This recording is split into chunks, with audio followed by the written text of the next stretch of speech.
1865, 3 coal miners in eastern Kentucky broke through a wall they weren't supposed to touch. Behind it was a chamber that shouldn't exist. Inside were skeletal remains 9 feet tall, arranged in rows like soldiers. Within 72 hours, the mine was sealed with concrete. The miners were paid to stay quiet, and the story was buried along with whatever was inside. But here's what they don't want you to know. The evidence was never destroyed. It was never moved to a secret warehouse. It was never shipped overseas or locked in a government facility. It is still down there, right now, behind concrete barriers beneath private property, guarded by corporate legal teams with more resources than most small governments. This is the story of what Kentucky's coal miners found underground for over a century, what they were paid to forget, what was sealed inside mountains and left in the dark, and why the institutions that control the official version of human history have spent generations making sure you would never take it seriously. Eastern Kentucky in the early 20th century was a coal rush. Companies tore into the Appalachian Mountains with dynamite and steam shovels, racing to extract as much as possible before the seams ran dry. These were industrial operations run by men who measured success in tons per day, not historical preservation. The land was torn open. The mountains were hollowed out. Anything standing between a company and its coal was considered an obstacle, not a discovery. The miners themselves were not scientists. They were laborers. Most had never finished elementary school. They worked 12-hour shifts in near total darkness, breathing coal dust, knowing that every swing of the pickaxe could trigger a collapse that would bury them alive. Their job was simple: dig, load, get out alive, do it again tomorrow. They were not looking for history. They were looking for coal seams and hopping the ceiling held. But starting around 1901, miners in Breathitt County began reporting something that had no place in their job description. They were finding bones, not animal bones scattered by predators or washed in by flooding, not the bones of miners killed in previous collapses. These were human bones, or at least bones that were human in shape, arranged deliberately in spaces that appeared to have been constructed for exactly that purpose. And the bones were wrong. They were too long, too thick, too carefully placed to be accidental burials or the random deposit of flood debris. They belonged, by every physical measurement the miners could make with the tools available to them, to people who should not exist according to everything those miners had been taught about human history. The first incident to survive in any documented form comes from a mining foreman named Silas Hatcher. His personal journal, recovered in 1998 from an estate sale in Jackson, Kentucky, describes in careful and specific language what his crew encountered when they broke through into a sealed space near the town of Jackson itself. The entry is dated to the early years of the 20th century. Hatcher writes that his crew broke into what he describes as a burial vault. Not a natural cave, not a collapsed section of previous tunneling, a vault, a space that had been deliberately constructed and deliberately sealed.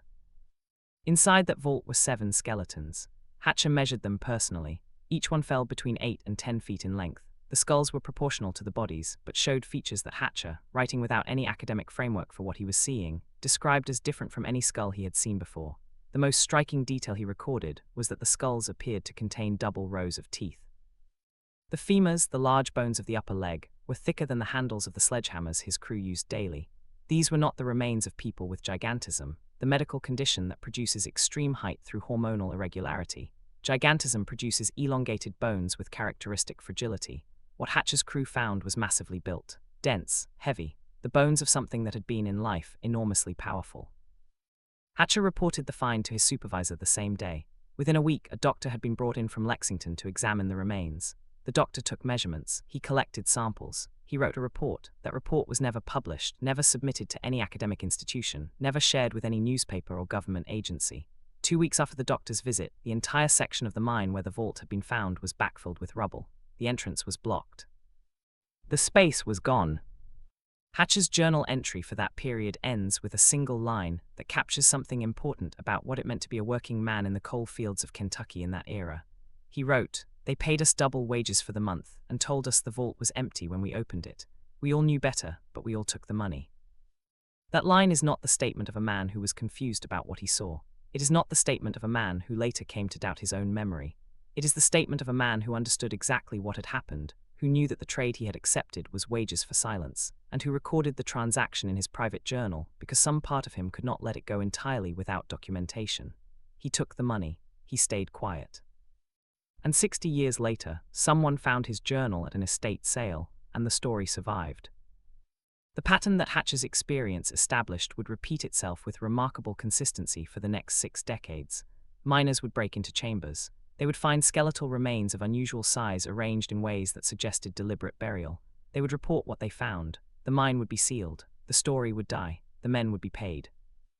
And somewhere in a journal or a letter or a deathbed conversation, a fragment of what they had seen would survive to contradict the official account of what was and was not found in those mountains. In 1934, the Courier-Journal in Louisville published a brief article on page 9. The placement is worth noting. Page 9, not the front page, not a feature, a brief item, buried between other items, about something that had been found in a cave near Prestonsburg. The headline read, "Giant skeleton found in cave near Prestonsburg." Two hunters exploring a cave in the area had discovered a skeleton measuring 9 feet and 4 inches from skull to heel, lying in a stone coffin that had been carved from a single block of limestone. The coffin was covered in symbols that neither man could identify as belonging to any writing system they had ever seen. The article noted that a representative from the Smithsonian Institution was traveling to Kentucky to examine the find. A follow-up article was promised within the week. That follow-up article never ran. The Smithsonian Institution, when queried by researchers decades later, stated that it had no record of any expedition to the Prestonsburg area in that period. When researchers attempted to locate the cave in the 1970s, the landowner told them it had collapsed. There was no cave, there was no coffin, there were no symbols, there was no 9-foot skeleton. According to the available official record, there had simply been a brief item on page 9 of the Courier-Journal in 1934, and then nothing. No evidence, no follow-up, no explanation for why the article had been written in the first place or why the promised follow-up never appeared. Between 1920 and 1950, at least 12 coal mines in eastern Kentucky were permanently sealed despite containing coal seams that independent geological surveys had confirmed were still profitable. The official explanations given for the closures varied: structural instability, gas pockets, flooding, the kind of operational hazards that genuinely did end mining operations in that era with some frequency. But the economics of the closures did not hold up to scrutiny. These companies were not closing marginal operations where the cost of extraction was beginning to exceed the value of the coal. They were walking away from mapped, surveyed, documented seams that their own geological records confirmed were worth extracting. They were leaving money in the ground. In an industry where profit margin was measured in fractions of a cent per ton, and company owners had been known to work men to death rather than sacrifice output, voluntarily abandoning profitable seams required an explanation that the official record never provided. The miners who worked those seams provided a different explanation. In interviews conducted decades later, in journal entries recovered from estate sales and family attics. In conversations recorded by researchers willing to drive to rural Kentucky and sit with old men who were running out of time, the same account emerged again and again. The mines were sealed because of what the crews found inside them: chambers that were clearly not natural formations, artifacts made from materials that had no business being in a Kentucky coal mine at any point in the last 10,000 years, and skeletal remains, arranged deliberately, measured carefully by the men who found them, and then sealed behind concrete and silence by the companies that employed those men. One miner interviewed anonymously in 1989 when he was in his late 70s, described a discovery made in Pike County sometime in the late 1940s. His crew had broken into a chamber while extending a lateral tunnel. The chamber was not natural. The walls were too smooth. The ceiling was arched in a way that no geological process produces. The floor had been leveled, and in places appeared to be paved with fitted stone. And in the chamber, leaning against one wall, was a bronze shield. The miner described it in detail, more than 4 feet across, showing no corrosion despite being buried in damp earth where metal objects deteriorate rapidly. Carved on its surface was a scene showing figures that the miner described as very tall, working on stone structures of enormous scale.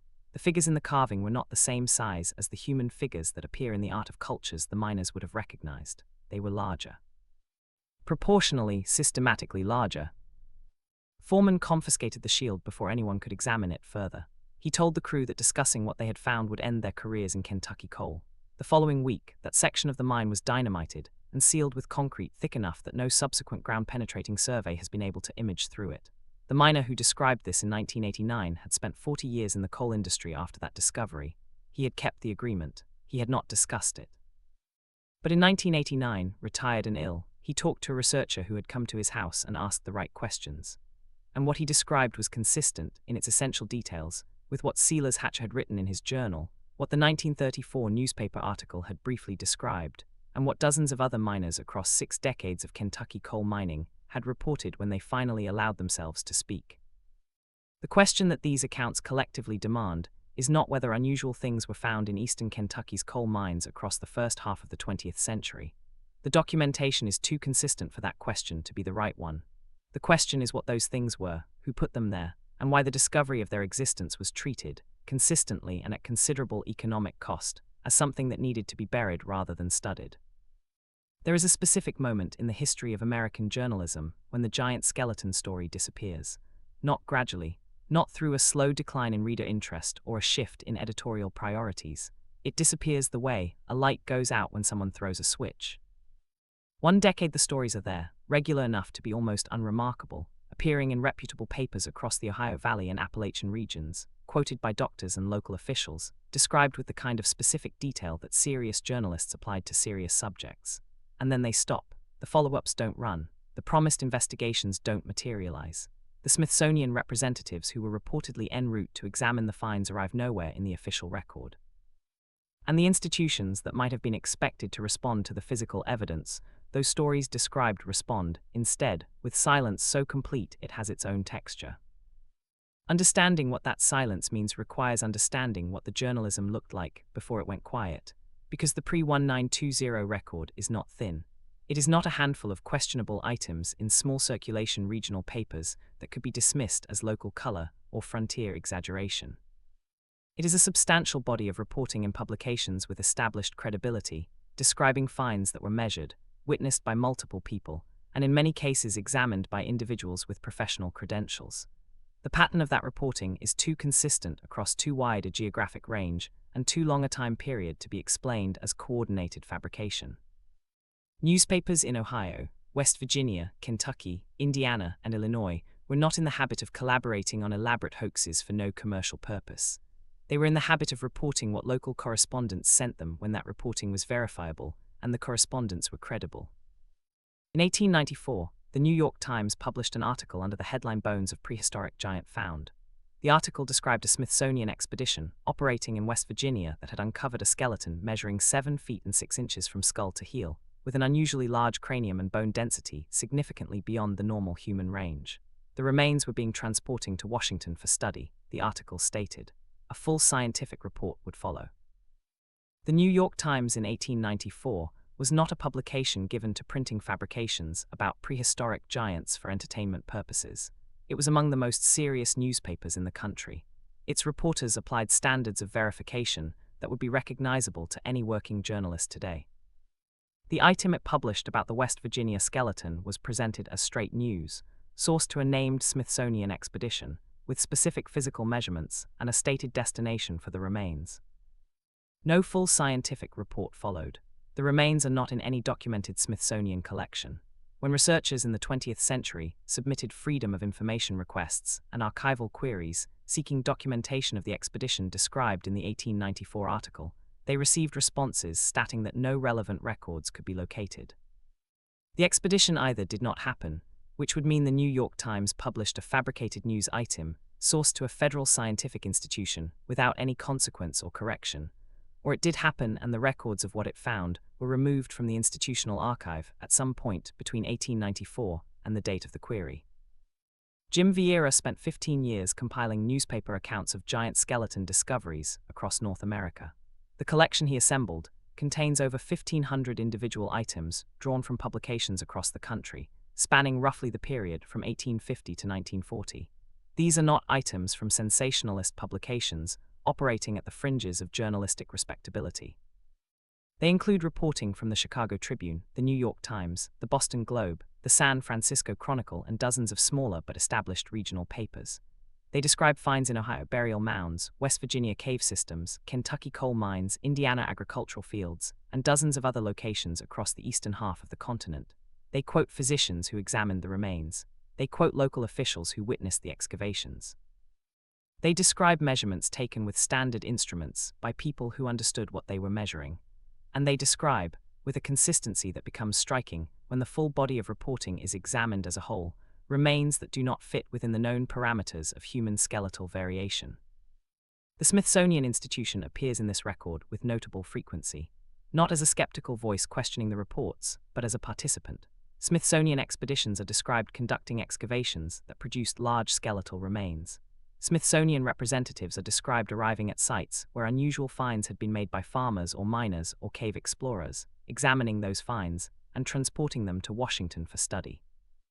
The institution is quoted, through its representatives, confirming findings that its current official record contains no trace of. If the newspapers were fabricating these accounts, they were fabricating them with specific Smithsonian personnel, specific expedition numbers, and specific commitments to publish findings that were then never published.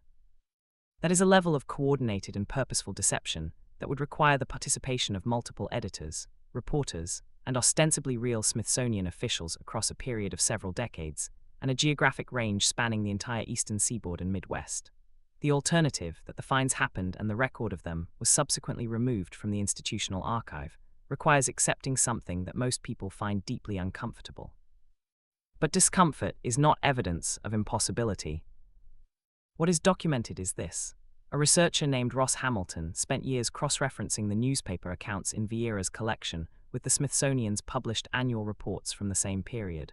Those annual reports, which are public documents, describe the institution's excavation activities, expedition funding, and research priorities in considerable detail. Hamilton found that in numerous cases where newspaper accounts describe Smithsonian representatives examining or transporting large skeletal remains, the corresponding annual reports described expeditions to the same geographic areas in the same time periods, but made no mention of the finds the newspapers had reported. The expeditions happened, the destinations matched, the time periods aligned. But the annual reports recorded different findings, or recorded the expeditions as producing nothing of significant note.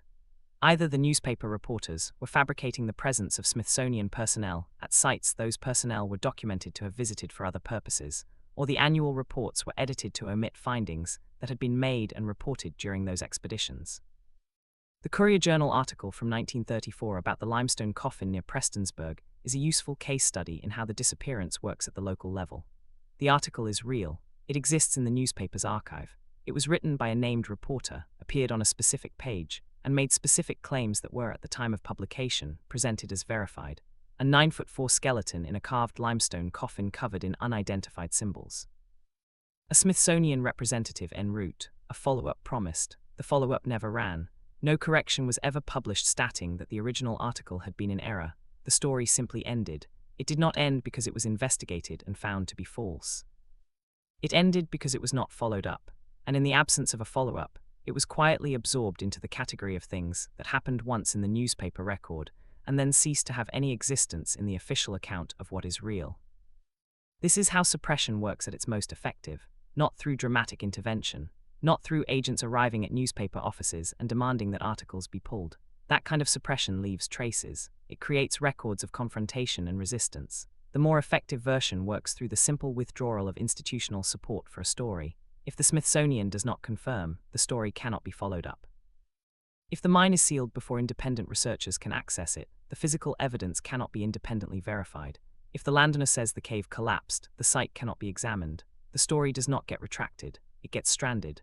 And a stranded story in the journalism of any era eventually stops being a story and becomes an anomaly, a curious item in an old newspaper. Something that someone clearly believed at the time, but that the subsequent record does not support. The mechanisms that would have supported it were simply never engaged. By the 1920s, the newspaper record of giant skeleton discoveries in the American Midwest and Appalachian region goes effectively silent. This is not because the mining stopped. Eastern Kentucky's coal industry was entering one of its most intensive periods of extraction in exactly those years. The mountains were being opened up at a rate and scale that dwarfed anything that had come before. Unusual chambers and unusual remains had been appearing in the mines at the rate the pre-1920 record suggests. The probability that they simply stopped appearing after 1920 is low. What changed after 1920 was not the geology of eastern Kentucky. What changed was the reporting. And what changed the reporting was, most likely, a combination of factors that operated differently at different levels of the system, but produced the same outcome at all of them. Miners learned that reporting unusual finds had consequences. Foremen learned that allowing those reports to reach the surface had consequences. Company owners learned that allowing those reports to reach newspapers had consequences. And newspaper editors, in a region where coal company advertising revenue was not trivial, and coal company owners had significant influence over local political and commercial life, learned that publishing those reports had consequences. The silence that followed is not the silence of nothing happening. It is the silence of something being learned. And what was learned by every level of the system from individual miners to newspaper editors was that the thing to do when you found a giant in an eastern Kentucky coal mine was to accept the money and say nothing. That lesson was taught consistently enough across the first 2 decades of the 20th century that by the time the 1920s arrived, it no longer needed to be taught explicitly. It had become in the culture of the Kentucky coal industry simply what you did. You found something, you reported it to your foreman reported it up the chain. Men in suits arrived, the mine was sealed, you signed something, you took the money, you went home and you did not talk about it. And if you were the kind of man who could not entirely let it go, you wrote it in a journal that someone found at an estate sale 60 years later, and the story survived. The question that the disappearance of the newspaper record raises is not just what was being found in those mines, it is what kind of institutional coordination the disappearance required, because the disappearance is not regional. It is not limited to eastern Kentucky newspapers or to publications with known commercial relationships to the coal industry. The New York Times stopped running giant skeleton stories. The Chicago Tribune stopped running them. The Boston Globe stopped running them. Publications with no particular dependence on Kentucky Coal Company advertising revenue stopped publishing accounts that their own reporters had been filing with apparent credibility for decades. Something changed across American journalism in the early 20th century that affected how these stories were treated at the editorial level across publications with very different commercial and political relationships. Understanding what that something was requires looking not just at the mines and the newspapers, but at the institution whose name appears most consistently in the pre-1920 record and whose silence after 1920 is most consequential.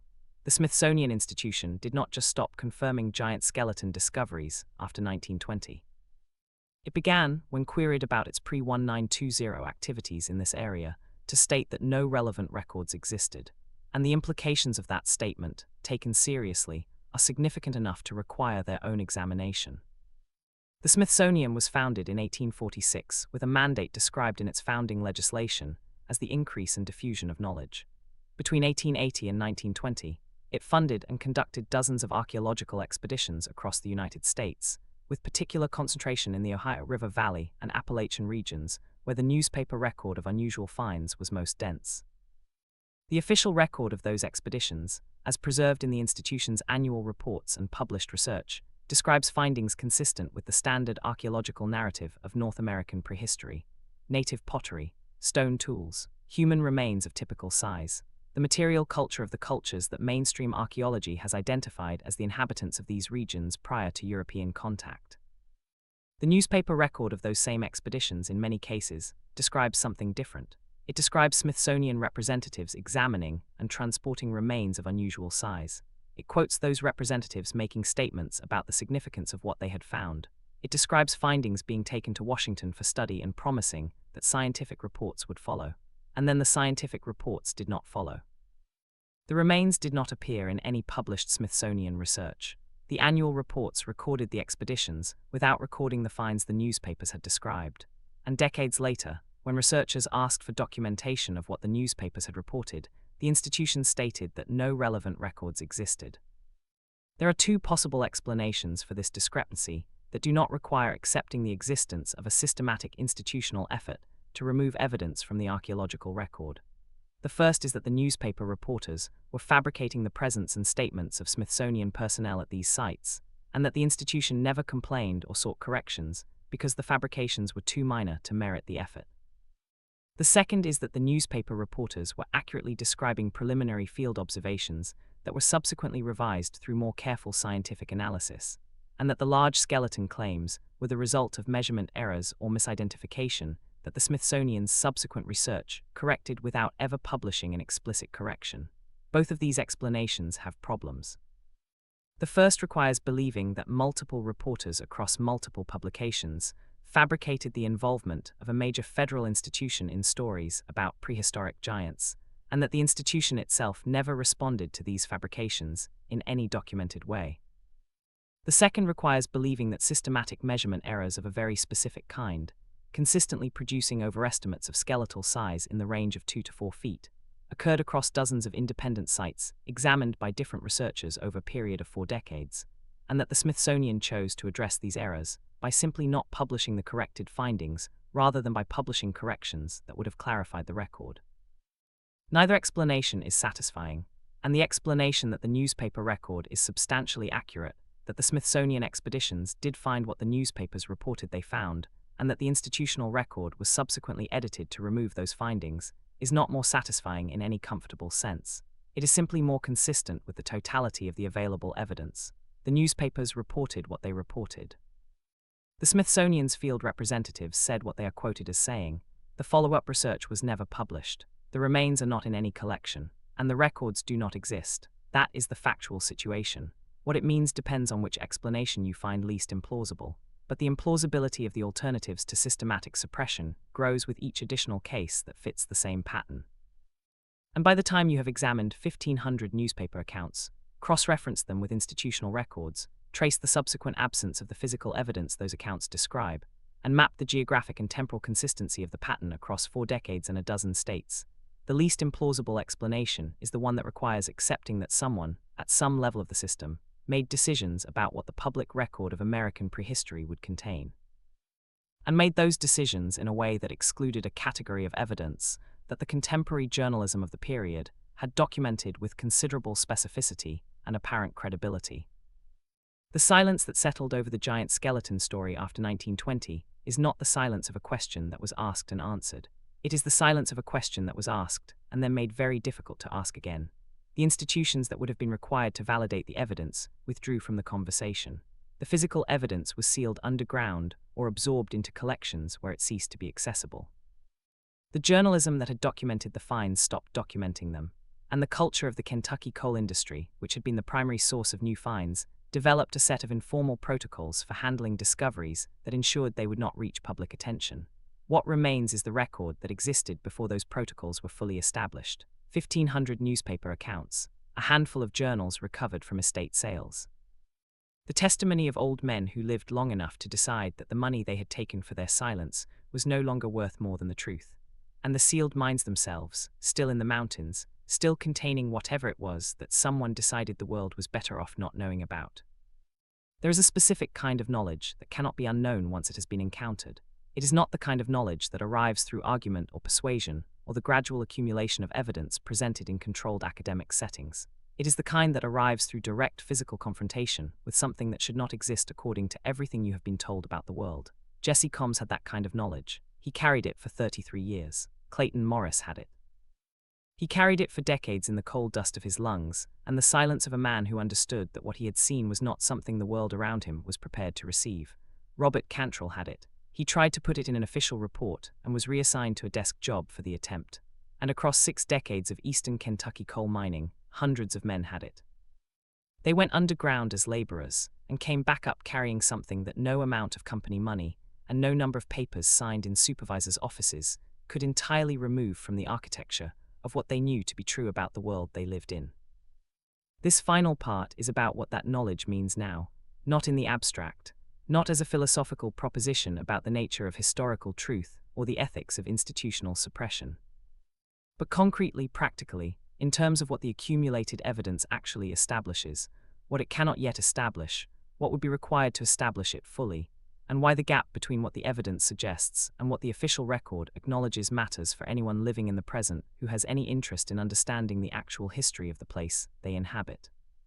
Start with what the evidence establishes. It establishes, beyond any reasonable threshold of dismissal, that unusual skeletal remains were found in eastern Kentucky coal mines across a period spanning at least 6 decades of the late 19th and early 20th centuries. The documentation for this is not the documentation of rumor or folklore.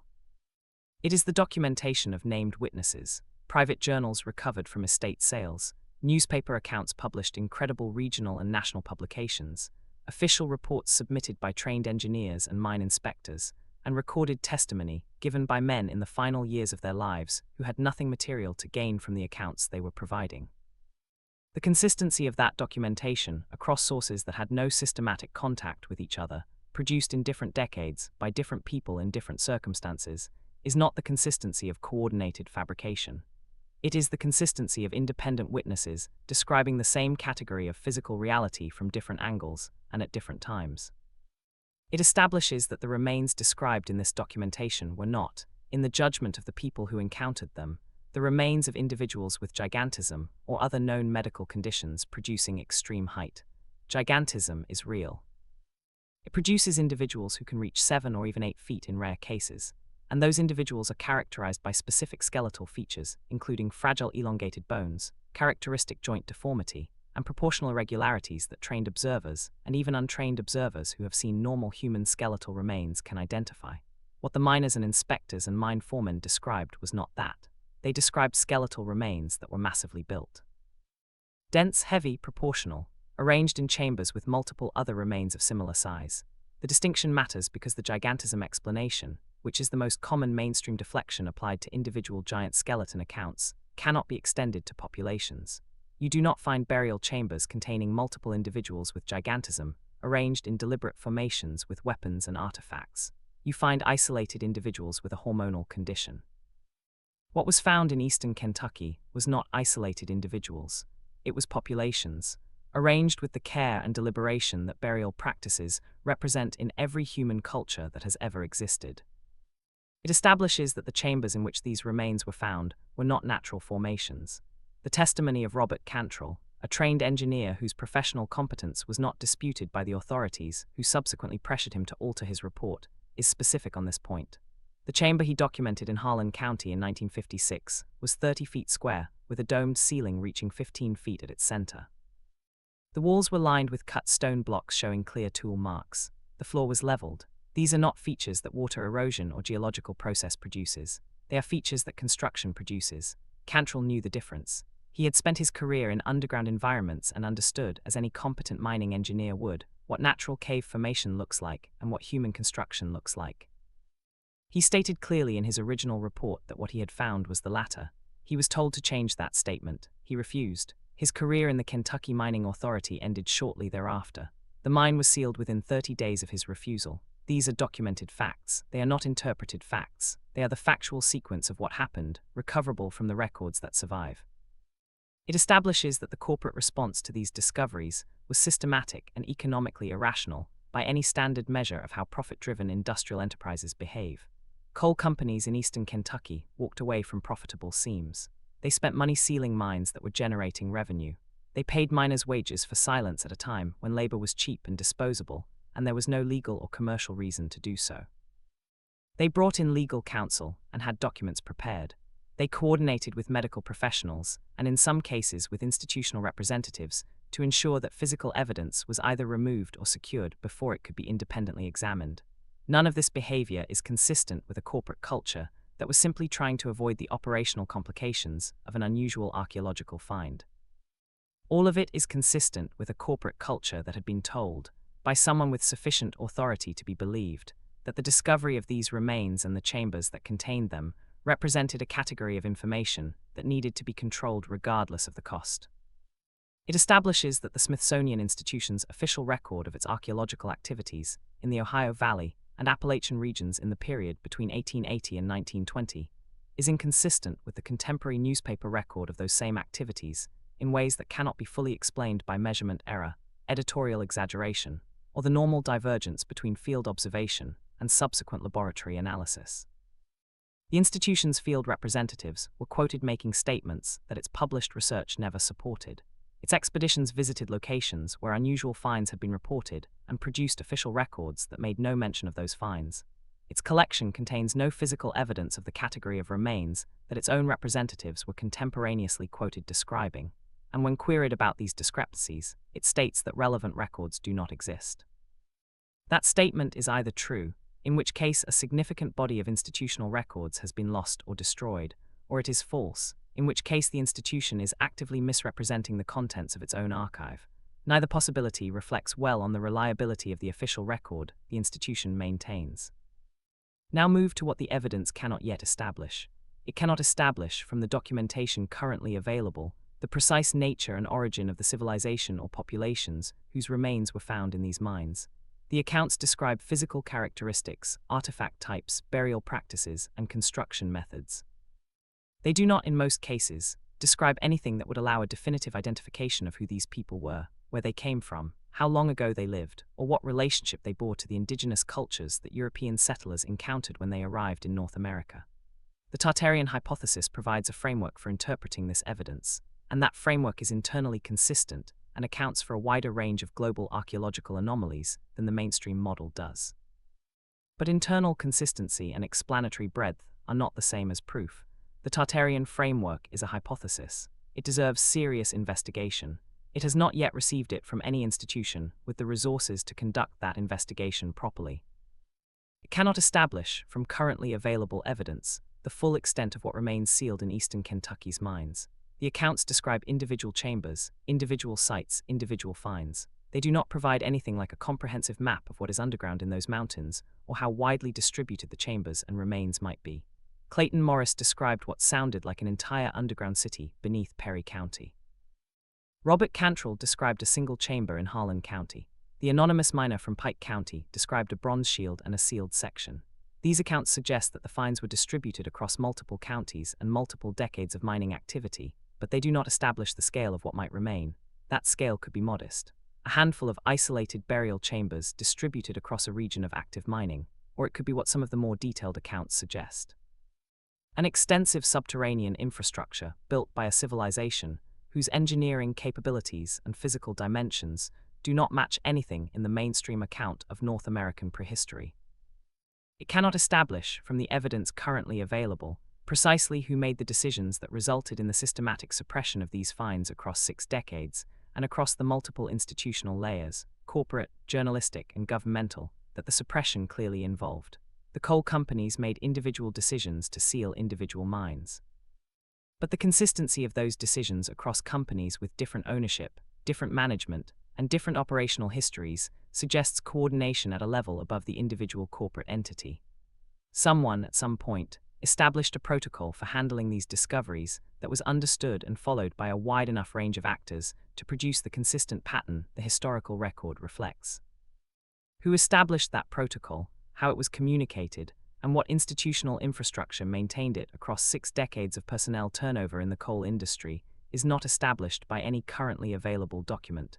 It is one of the central questions that a serious investigation of this history would need to answer. What would be required to establish the full truth of what is in those mountains is not primarily a matter of resources or technology, though both would be needed. It is primarily a matter of institutional will. The physical evidence is still there. The mines are sealed but not destroyed. The chambers that Cantrell and Morris and the anonymous Pike County miner described are behind concrete and corporate property law, not behind geological processes that have obliterated them. Ground-penetrating radar technology has advanced to the point where non-invasive imaging of underground spaces is possible at scales that would have been unimaginable when those mines were sealed. Satellite imaging and remote sensing technologies can identify subsurface anomalies consistent with artificial construction without requiring physical access to the sites. Legal mechanisms exist in the form of historical preservation statutes, public interest litigation, and legislative oversight of industries operating on public or formerly public land that could in principle compel access to sealed sites for independent archaeological survey. None of these mechanisms has been applied to the sealed mines of eastern Kentucky in any systematic way. The researchers who have attempted to use them, Sarah Holland among them, have encountered resistance that goes beyond the ordinary friction of bureaucratic process. Holland's lawyer received threats serious enough that he withdrew from her case. Researchers who have attempted to organize formal archaeological surveys of sealed sites have found that the corporate legal infrastructure surrounding those sites is not merely resistant to access, but actively hostile to the inquiry itself in ways that suggest awareness of what the inquiry might find. This is not the posture of institutions with nothing to hide. It is the posture of institutions that have spent a considerable amount of time and legal resources ensuring that what they have is hidden, and that intend to continue ensuring it. The question of why this matters in the present is not primarily a question about the past. It is a question about the relationship between the institutions that control the official account of human history and the people who are supposed to be served by those institutions. If the evidence from eastern Kentucky's coal mines is substantially accurate, and if the suppression of that evidence has been as systematic and sustained as the available documentation suggests, then the official account of North American prehistory is not simply incomplete in the way that all historical knowledge is incomplete. It is actively and deliberately falsified in ways that required the cooperation of major federal institutions, private corporations, and the journalism of an entire era. The implications of that for how any member of the public should evaluate the reliability of official accounts, historical and otherwise, are not comfortable. But discomfort is not a sufficient reason to avoid the implications of evidence that has been sitting in mountains and journals and recorded interviews for over a century. Jesse Combs died 6 months after he gave the interview in which he described what he had seen in 1965. He was in his 70s. He had black lung disease from 4 decades in the coal mines. He had nothing material to gain from speaking. He had carried the knowledge of what he had seen for 33 years in a silence that he described in the recording as something that had cost him. Not his career, which had proceeded normally after he signed the papers and took the money. Not his relationships, which by all accounts were intact, but something more internal than either of those things. He had spent 33 years knowing something that the world around him officially did not know. He had spent 33 years being a person who had looked at evidence of something that should not exist according to everything the official account of human history claims is true, and who had agreed to pretend, for wages and continued employment, that he had not looked at it. That is not a comfortable way to spend 33 years. And in 1998, dying of the disease that the coal dust had given him, he decided that the agreement he had made in 1965 was no longer one he was willing to honor. He described 12 skeletons in 2 rows of 6, facing east, each one with a weapon beside it, swords or spears made from metal that looked like bronze, but was harder and heavier than any bronze alloy he had encountered before or since. The walls of the chamber covered in carvings that had the systematic regularity of a writing system, without resembling any writing system he had ever seen, and the size, 9 feet, some of them taller.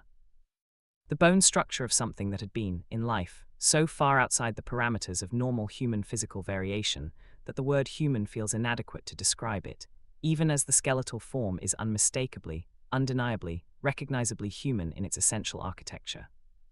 He said they were buried with honor. That is the phrase that appears in every account of this interview. They were buried with honor like warriors. He was a coal miner from eastern Kentucky with a grade school education and 40 years of underground labor in his body and black lung disease in his lungs. He was not given to rhetorical flourish. When he said they were buried with honor, he was making an observation about what he had seen, the arrangement of the remains, the placement of the weapons. The construction of the chamber itself, which was clearly built for a purpose and built with care.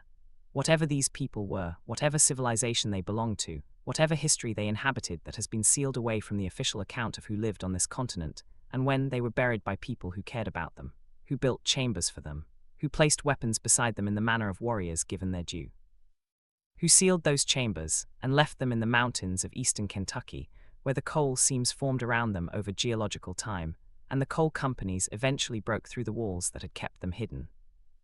They are still there. That is the essential fact that everything else in this account leads to. The evidence has not been destroyed. It has been preserved in the most effective archive imaginable, which is the earth itself. Behind corporate property law and concrete barriers and legal teams, and a culture of enforced silence that stretches back over a century, the chambers are intact. The remains are intact. The artifacts are intact. The carvings on the walls are intact.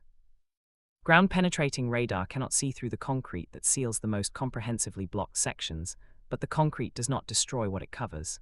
It protects it. Whatever is in those mountains has survived every coal company decision to seal it, every legal instrument drawn up to keep researchers away from it, every institutional denial of its existence. It has survived because stone and bone in sealed underground chambers are extraordinarily durable, and because the people who made the decision to seal rather than excavate and destroy were, whatever their motivations, inadvertently ensuring that the evidence would be available whenever the conditions that prevented its investigation finally changed. Those conditions are changing, not quickly, not through any dramatic institutional shift or sudden reversal of the official position on North American prehistory. They are changing through the accumulation of individual acts of documentation and testimony and research that the internet has made harder to suppress than the journalism of the early 20th century was to suppress. Sarah Holland's archive exists on a hard drive in Lexington, Kentucky. It contains over 200 hours of recorded testimony from men who worked the mines. The recordings of Jesse Combs are available online. Jim Vieira's newspaper compilation is accessible to anyone with an internet connection and the patience to work through it. The Journal of Silas Hatcher, recovered from an estate sale in 1998, has been transcribed and shared. Robert Cantrell's account of what he found in Harlan County, and what happened when he tried to report it accurately, has been documented by multiple researchers drawing on multiple independent sources. The pieces of the record that survived the suppression are no longer isolated fragments known only to the researchers who found them. They are accumulating into a body of evidence that is increasingly difficult to dismiss as the product of individual eccentricity or regional folklore. The sealed mines are still in the mountains. The concrete barriers are still in place. The corporate property law is still operative. The institutional denials are still being issued. But the men who were paid to stay silent are dying, and before they die, some of them are talking. And the recordings of what they say are not disappearing into the archives of institutions that have structural reasons to suppress them. They are going online, where anyone can find them, and the number of people who find them is growing with each year that passes. The giants are still down there, arranged in their chambers, facing east in their rows, with their weapons beside them and the carvings of their unknown language on the walls above them, in the dark, in the mountains of eastern Kentucky, behind the concrete that someone poured over them when the coal companies decided that the cost of letting the world know what was there was greater than the cost of walking away from the coal. They have been waiting in that dark for over a century since the first miners broke through, and found them and signed papers, and took the money, and went home to live with what they knew. They will still be there when the concrete finally comes down, and the concrete will come down, not because the institutions that put it there will choose to remove it. They will not choose that, but because the question of what is behind it has survived everything that was done to prevent it from being asked. It has survived in journals and recordings and newspaper archives, and the stubborn memories of old men who decided, at the end of their lives, that the agreement they made was not one they were willing to take with them into the ground. And a question that survives that long, asked by that many people, in the face of that much institutional pressure to stop asking it, does not stay unanswered forever. The truth about what is in those mountains is still in those mountains, and it is waiting.